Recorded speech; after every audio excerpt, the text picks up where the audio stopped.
Tough day.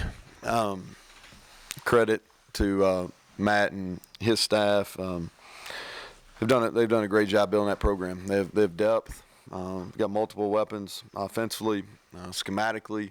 They do a nice job defensively, but they've got good players. They've done a good job recruiting, and clearly better than us today. I thought our guys battled. Not disappointed in our effort. I'm not disappointed in I thought our guys were ready to play. You know, I think if memory serves me right, I just got a quickie stat. I think it was 21-14 heading into the fourth. Our guys were into the game. We were in it. I thought our staff did a good job putting our kids in position. And like I said, I thought our guys played hard. I thought they played physical. And we just ran out of gas. You know, defensively, I thought, you know, if you looked out there much in the second half, you saw two true freshmen playing corner. You saw true freshmen rotating in a lot at safety. And then you saw a true freshman playing spear. And we had a true freshman playing nose a lot. And so, and I thought we battled. And I thought defensively we struggled on third down. That's probably the biggest negative. You know, we struggled getting off the field. They were converted, you know, all three of their fourth downs and a lot of third downs.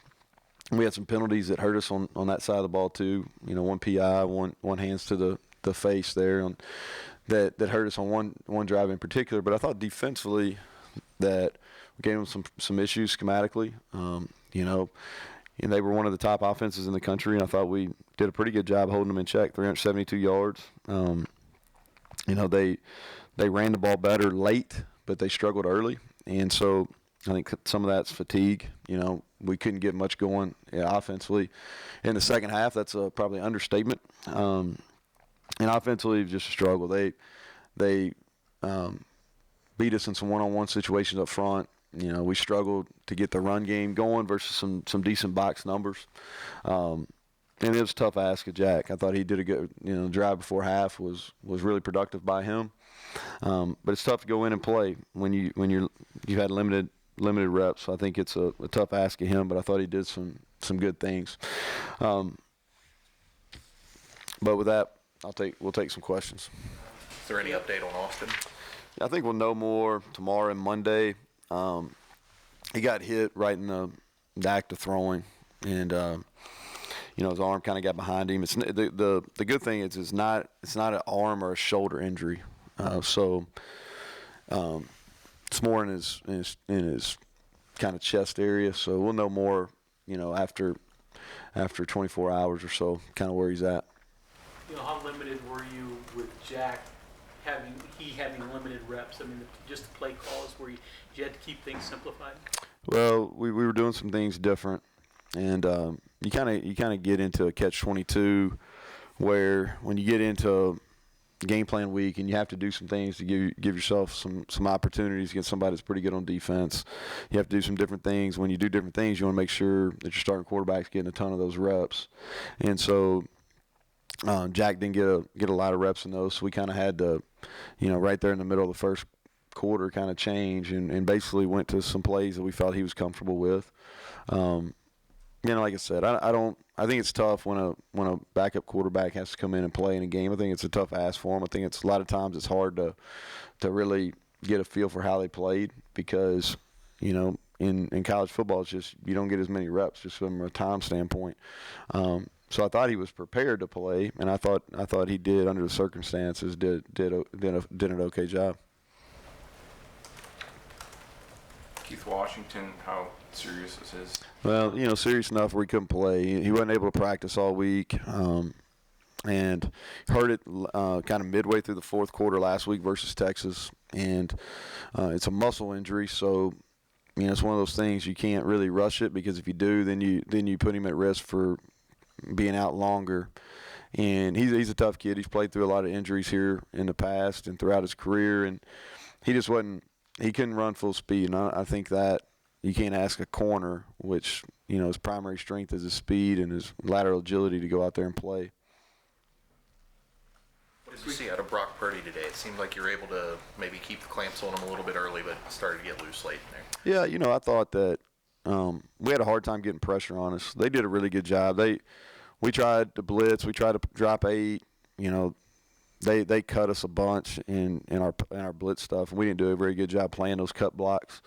But you know, like I said, I really thought defensively we did some good things. You know, in this league, it's 21-14 going into fourth, and our guys did a good job in the third quarter again. I thought they did a good job late in the second of keeping them in check. We made a lot of plays on passes. I hadn't seen the extended stats, but I know we broke up a lot of passes.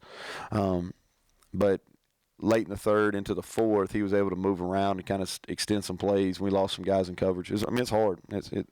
They've got some good players at receiver. They got some length.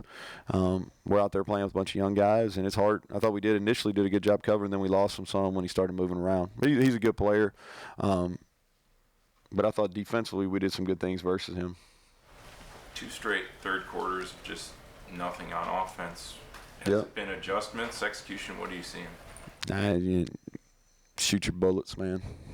I mean, you know, we got in some good third and manageable situations, and we just didn't get it. We didn't get it done. It's, you know, as coaches, we've got to figure out some better ways to get our guys in situations. I thought we had some runs that I felt like were there versus those guys. We had some things where we had some angles, and you know, we lost a couple right at the point of attack. We gave up penetration. Anytime you give up vertical penetration in the run game and your running back has to adjust his movements, you're going to struggle.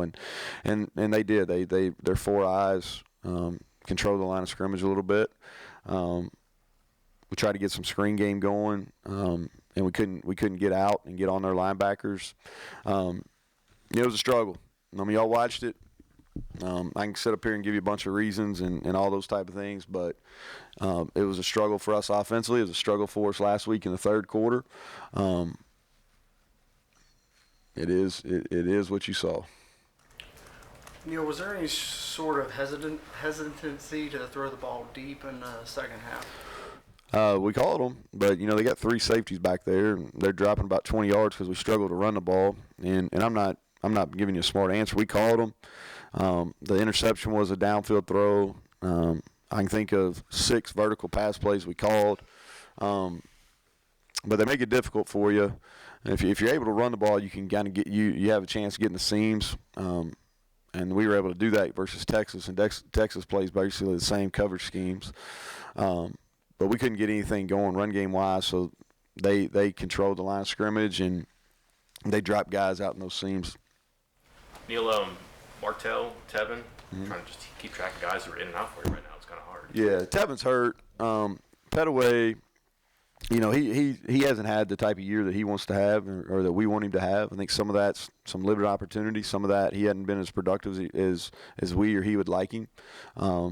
He's in a unique situation because he only played 3 games his freshman year, and so he and Coach Scott and I we've been having some ongoing discussions. And if everybody stays healthy, the plan is to redshirt him. Yeah, redshirt him. We've got depth. That's one position where we do have some depth, even though Sinkfield went down, was unavailable in the second half. So we'll have to see how he is. But we'll probably talk more about that on Tuesday. But that was the thought why he wasn't dressed. Bush is injured and unavailable. Okay, anything else? With the Bailey ejection and then having a miss next week, you mentioned having the young guys at corner. Just how do you feel like they played today, and how do you feel going forward like that? Does he have to sit out? Second half. Yeah. You know, I think I'll have to watch. You know, Mayo got beat on the touchdown. But, again, that's the first time he's played in a game. You know, we were hoping to be able to redshirt him. And so that was actually his first game action in the second half. And he played every snap once Bailey got ejected with targeting. And so without, you know, I will talk more about him on Tuesday after I have a chance. But he went in there, he made a couple plays, had at least one PBU. But it's tough, man, when you go out there and you're playing against one of the better quarterbacks in the country, and you hadn't played. He hadn't even ran down on a kickoff, you know. So really weren't planning on using him in this game either. But we'll get him ready, and he'll he'll probably have to play next week, and so we'll get him some reps and get him ready. Okay, thanks, Coach. All right.